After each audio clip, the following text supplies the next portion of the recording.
Bonjour à tous et bienvenue dans une toute nouvelle vidéo. Alors c'est une vidéo où je vais faire la review des jours 5 et 6 du DDT Dio Grand Prix 2021. J'avais déjà fait les reviews des 4 premiers shows. Donc il y a la review du show 1 à part que j'avais réalisé avec Queen Green et les reviews 2, 3 et 4. N'hésitez pas à aller les voir d'ailleurs pour suivre vraiment le tournoi. Voilà, bien suivre le tournoi. Donc on va commencer tout de suite avec le jour 5 du DDT Dio Grand Prix. On a tout d'abord dans le Shokugino et Akito qui ont battu Mizuki Watadze et Hideki Okatani, ça a duré 5 minutes. J'ai mis 2 ennemis, j'ai trouvé ça très drôle, il y a des spots avec dans le Shokugino, voilà, mais c'est assez... c'est osef, voilà, c'est pas ouf. C'est pas ce qui m'a le plus accroché, ça dure que 5 minutes, c'est un opener assez random, voilà, qui vient remplacer évidemment Akito qui était censé affronter Daisuke Sasaki, et Daisuke Sasaki est blessé et a donc dû abandonner pour le tournoi, ne pas faire le tournoi. Donc du coup oui c'est un 2,5 pour moi. Ensuite Yuki Ueno a battu Makoto Oishi, ça a duré 17 minutes 23. J'ai mis 3,5, j'ai trouvé des échanges très très cool. Non franchement c'était bien propre. Ueno il est excellent. J'ai pas vu le temps passer, c'est le deuxième match le plus long du show. Je suis absolument pas surpris par la victoire de Yuki Ueno qui est champion Universal, voilà c'est normal. Et puis Oishi ne doit pas prendre de grosses victoires dans le tournoi, c'est normal. Enfin peut-être qu'il aura une victoire plus... Voilà, il a déjà eu une victoire contre Katsumata au premier jour, il aura peut-être une autre victoire, mais voilà c'est tout. Et c'est logique de faire gagner Yuki Ueno donc.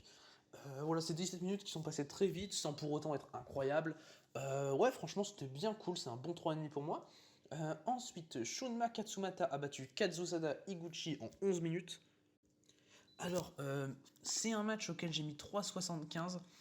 En fait, la fin est super drôle. Enfin, déjà, t'as un moment pendant le match qui est super drôle, c'est à Katsumata et Higuchi qui vont se battre en dessous du ring et ils reviennent, ils réussissent à revenir avant le compte de 20 tous les deux, sauf que t'as Higuchi qui a du scotch tout autour de lui, donc il peut plus bouger. Il peut plus bouger les bras, voilà. Il y a du scotch tout autour de lui. Et il y a des spots qui se servent de ça. T'as Katsumata qui tente de gagner le match et Katsumata et Higuchi réussit à se dégager. C'était très très cool à voir, très très drôle. La fin est super avec Higuchi qui veut courir, qui réussit à se débarrasser de son scotch, qui court sur Katsumata qui était contre le coin. Sauf qu'il avait enlevé les protections de coin, donc Higuchi se prend la protection de coin, Katsumata en profite pour le roll-up et gagne le match. Voilà, Katsumata, il gagne la victoire d'une manière assez cheap. J'ai bien aimé le finish, ça décrédibilise pas Higuchi, parce que quand même, faut se rappeler qu'Higuchi, le mec, il a réussi à faire un double KO contre Endo, donc il a fait match nul contre Endo, ce qui est assez insane, voilà, comme performance, sachant que personne en singles ne l'a fait depuis le gain du titre d'Endo, et même avant, d'ailleurs. Et c'est du coup le premier à avoir poussé Endo à ses limites. Et ouais, Katsumata, il est over. Il est vraiment super over à la sortie du match. Non, franchement, je suis un grand fan des deux catcheurs. Et c'était une bonne manière, selon moi, de donner une victoire à Katsumata. Surtout pendant le match, il y a des chops d'Higuchi. Oh là là, qu'est-ce qu'ils sont violents. Ouais, pour moi, c'est un gros 3,75. C'était super bien. C'est bon, et pourtant, c'est un gros 3,75 et c'est mon troisième match préféré du show. Donc voilà. Ensuite, Jun Akiyama contre Makoto Oishi, ça a duré 8 minutes. Et c'était très cool. Franchement, c'était vraiment de la bonne action. Ça y est, j'ai pas reproché, j'ai mis 3,25. T'as des super moves de la part d'Akiyama. C'est super. Les moves d'Akiyama sont géniaux, parfaitement réalisés. Euh, Génial. C'est 3,25 parce que c'est court. Et que. Enfin voilà, la fin est amenée un peu vite à mon sens. J'aurais préféré voir 2-3 minutes de plus. Et mais voilà, victoire logique de Jun Akiyama contre Soma Takao. Voilà, c'était très très bien à mon sens. J'ai rien à reprocher à ce match, justement un peu qu'il était trop court.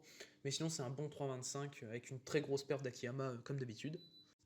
Et ensuite, on va passer au pre-main event de Yukio Sakaguchi contre Arashima. Ça a duré 10 minutes et j'ai mis 4 étoiles parce que c'était vraiment un excellent match. Techniquement, c'était super bien exécuté. C'était vraiment du grappling, du mat work très très bien fait de la part de deux catcheurs. T'as Arashima qui veut battre Sakaguchi vraiment à son jeu et Arashima qui perd au jeu de Sakaguchi. C'était un peu trop court, vraiment. Et le finish est pas amené du tout. Mais tu sens que les deux catcheurs, ils sont super, ils ont une super alchimie. Que les soumissions sont super bien exécutées. Et Sakaguchi il sort très fort parce qu'il bat Arashima, Arashima qui est quand même un ancien champion qui est aux Open Weight, ça faut pas l'oublier. Et donc voilà, pour moi, c'est un bon 4 étoiles qui aurait pu aller plus loin si ça avait duré 5 minutes de plus. C'était super bien, c'est une belle petite recommandation. C'est un de mes matchs préférés de ce Dio Grand Prix. C'est mon quatrième match préféré de ce Dio Grand Prix exactement. Enfin, troisième au moment où il a été fait. Mais voilà, super bon match, rien à dire, très bon storytelling, très bon grappling, et voilà, si vous aimez le style technique au sol, c'est pour vous, c'est 10 minutes excellentes, et très très bien exécutées. On va passer désormais au main event de Konosuke Takeshita contre Mao, ça a duré 22 minutes, et qu'est-ce que c'était bien. J'ai mis 4,25, j'ai tiré vers le 4,5, mais j'ai quand même laissé 4,25. C'était brutal, c'était super brutal, pour moi c'est le deuxième meilleur match depuis le début du Dio Grand Prix derrière Endo Higuchi pour moi.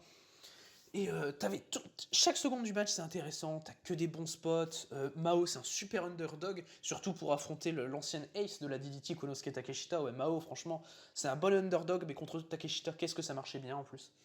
Euh, et on se rappelle également que Takeshita, en fait l'histoire c'est que Takeshita il a perdu ses matchs, il a perdu contre Chris Brooks et il lui serre la main pour faire un petit peu un passage de flambeau. Chris Brooks sera le prochain ace de DDT, enfin voilà. Et c'était comme si Takeshita pensait qu'il serait plus le même capable d'être ace de DDT, voilà. Et dans ce match, c'était dur, vraiment c'était dur pour lui de se prouver par rapport à son adversaire. Et finalement, il le fait au bout de 22 longues minutes pour lui, je parle, 22 longues minutes dans l'histoire, voilà. Et il arrive quand même à gagner alors que Mao, le mec, Mao, il est super comme outsider. Et Takeshita, il a du mal, mais il réussit à battre cet outsider. Et je pensais pas qu'il y aurait autant de storytelling dans ce match. Je pensais pas qu'il y aurait autant de storytelling dans un match de Mao dans le Dio Grand Prix, parce que techniquement, rien de spécial à raconter. Mais le storytelling, il est complètement autour de Takeshita. Et je pense que Takeshita, qui commence désormais la route pour trouver de la confiance. Je pense que Takeshita va. À ce moment-là, je pense que Takeshita est capable de gagner le Grand Prix, hein, clairement. C'est. Non, ouais, Takeshita, techniquement, c'est possible, hein. C'est vraiment possible.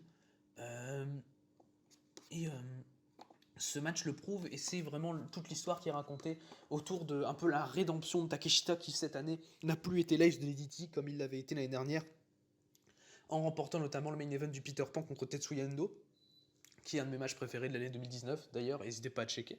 Euh, mais ouais, pour moi c'est un 4,25, j'ai failli mettre 4,5, c'était excellent. Les prix sont super bien exécutés, et comme je l'ai dit un peu plus tôt, c'est vraiment très brutal. Euh, j'ai adoré le match. Les deux jouent super bien leur rôle, et Takeshita pour raconter des histoires, c'est un incroyable catcher. C'est un incroyable catcher Konosuke Takeshita. Et je pense qu'il a des chances de gagner le Grand Prix grâce à ce match. Je pense que ce match me fait penser qu'il a des chances de gagner le Grand Prix. Et donc, voilà, c'est tout pour ce jour 5. Clairement, il y a deux matchs à checker pour moi, c'est Arashima Sakaguchi. Si vous aimez le style grappling au sol, tout ça, c'est à checker. Sinon, non, passez votre chemin parce qu'il n'y aura que ça pendant 10 minutes. Et aussi, le Konosuke Takeshita contre Mao, ça il faut regarder, c'était excellent. C'est un des meilleurs matchs depuis le début du Dio Grand Prix. C'était super bon, l'histoire est super bien racontée. Ça, voilà, c'était clairement le meilleur match du show. Et donc, on va passer au jour 6 de ce Dio Grand Prix. Et donc, cette fois-ci, puisque Chris Brooks, puisque Daisuke Sasaki est blessé, c'est Chris Brooks qui le bat par forfait. Voilà, c'est tous les adversaires de Sasaki le battent par forfait du coup en cette fin de tournoi, à part Takeshita du coup qui avait perdu contre Sasaki. Et on va donc commencer avec Chris Brooks justement qui a quand même un match comme tous les autres ayant battu Sasaki par forfait, ils ont un match, et Chris Brooks affronte Hideki Okatani, et Chris Brooks va battre Hideki Okatani très rapidement. Ça a duré 6 minutes. J'ai mis 2,5.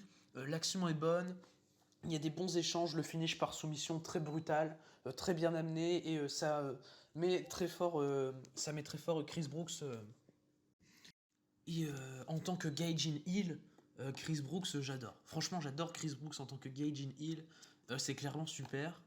Euh, et donc, je mets 2,5. Hein. Et donc, parce que c'est très court. On va passer ensuite au Narumi Dev Tag Team Match avec Dan Shokudino et Saki Akai qui ont battu Kazuki Hirata et Toru Owashi en 20 minutes.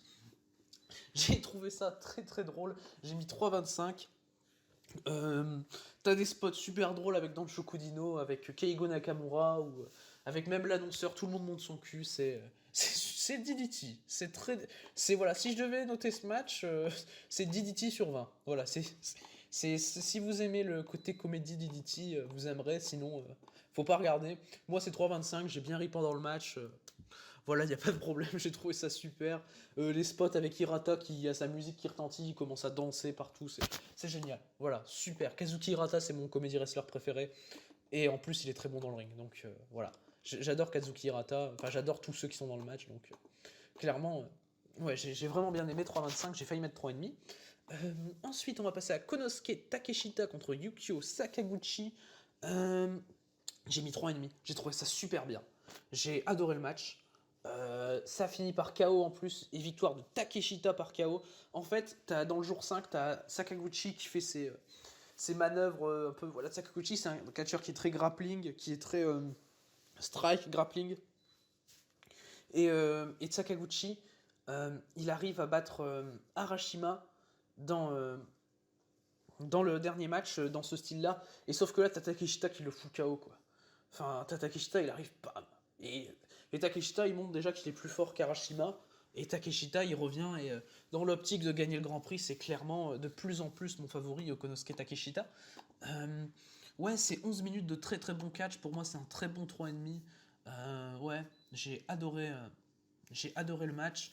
Et j'aurais même. Je pense même que c'est bien que c'est pas duré plus longtemps. Comme ça, Takeshita a une victoire, mais plus rapide. Voilà. Et Sakaguchi l'ennuie pas trop. Et Takeshita commence vraiment à reprendre confiance en lui dans la storyline. Et je trouve ça super. Voilà. J'ai vraiment bien aimé le match. Ensuite, on va passer à Arashima contre Akito. Ça a duré 16 minutes. C'était vraiment du bon catch. Au début, j'étais à 3,5. Mais finalement, je suis passé à 3,25 à cause de la fin. En fait, je trouve que la fin est complètement à chier. En fait, c'est un double pin et du coup, les deux catcheurs perdent, les deux catcheurs gagnent. On sait pas. C'est double pin. C'est en soi, le match est pas trop long, mais tu aurais pu le finir d'une autre manière avec une victoire d'Arashima parce que techniquement, le mec vient de perdre contre Sakaguchi. Donc voilà, et Arashima, tu peux peut-être le relancer un peu plus haut dans la carte. Et cette victoire peut lui faire un grand bien, tandis que Akito, enfin, je sais pas, moi c'est mon cas, en tout cas je pense que c'est pas le cas de tout le monde, et heureusement d'ailleurs, c'est que Akito je m'en fous un peu quoi. Enfin, dans le bloc A, Akito, c'est celui dont je m'en fous le plus. Donc, enfin, c'est pas. Même au niveau de storyline, il n'y a rien à raconter avec lui, contrairement à Arashima quoi. Je trouve ça con, le finish je le trouve con. Soit c'est Akito qui gagne, soit c'est Arashima qui gagne, mais c'est pas les deux. Enfin bref, pas du tout aimé le finish en tout cas.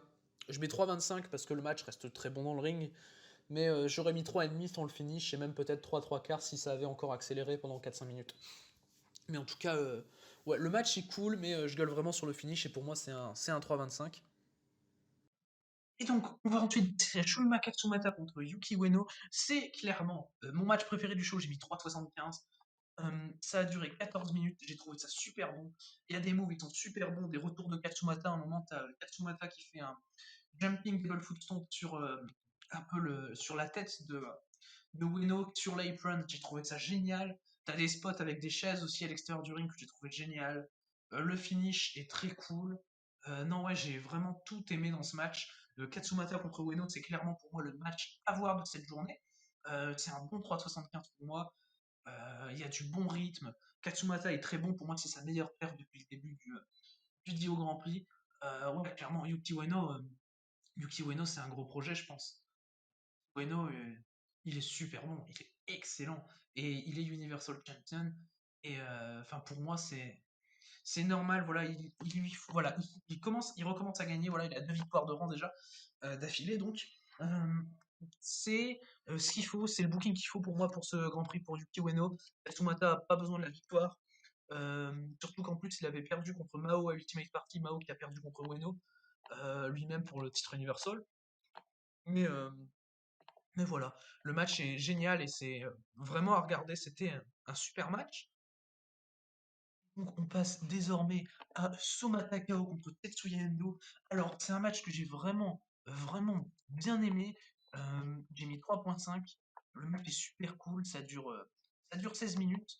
À un moment, t'as un Endo qui veut faire un springboard, j'ai l'impression qu'il s'en mêle un peu. Il fait le springboard un peu plus tard, bon ça je l'ai remarqué, mais ça m'a pas sorti du match du tout. Il n'y a rien qui me sort du match. Victoire très surprenante de Soma Takao.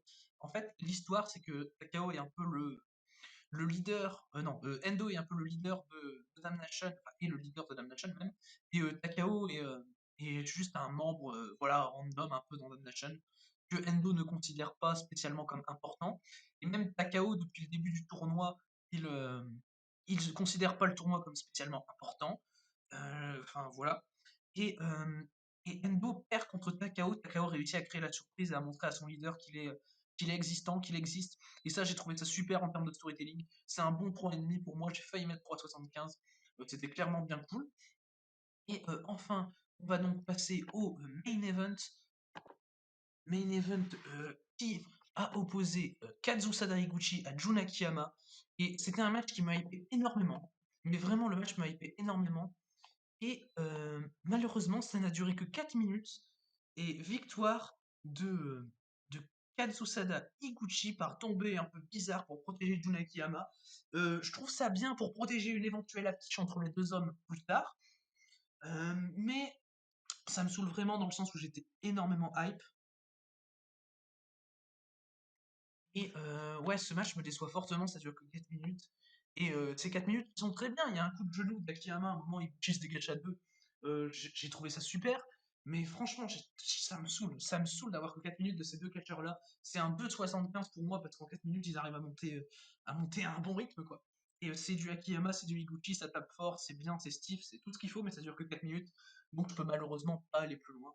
Et je suis très déçu par ce main event qui est le premier main event de DDT depuis le au Grand Prix qui me déçoit. C'est le match depuis le début du tournoi qui me déçoit le plus, en tout cas. Et en tout cas, dans, ce, dans cette journée du 10 au Grand Prix, s'il y a vraiment un match à voir clairement, c'est Shunma Katsumata contre Yuki Ueno, qui était un match vraiment super. Ouais, c'était clairement super cool, Katsumata contre Ueno. Et donc, je vais finir de reviewer le Tour du Grand Prix un peu plus tard, quand les choses dérouleront. Donc, je reviewerai tout ça. Et d'ici là, je vous dis à la prochaine.